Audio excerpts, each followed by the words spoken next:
ปูนิเตียนขาทุนโสมจูนเรืองโกนเจาะมันแจรดเพี้ยบันต่อ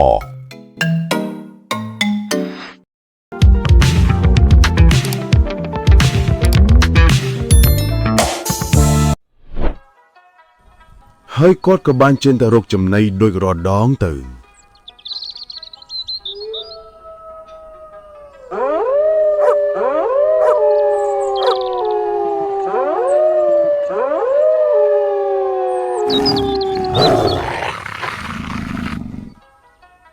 នៅពេលដែលគឺនាំគ្នាចេញទៅរកចំណីអស់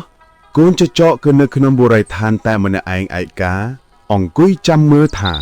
តើពេលណាទើបពួកគេចកយាត្រាមកវិញនោះទេហើយមិនយូរប៉ុន្មានកូនចចកក៏បានច្រៀងលេងដើម្បីកុំឲ្យស្ងាត់ពេក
មិនយូរប៉ុន្មាន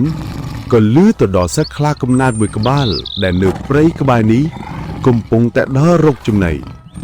ហើយគេក៏បានឮសំឡេងអ្វីមួយយ៉ាង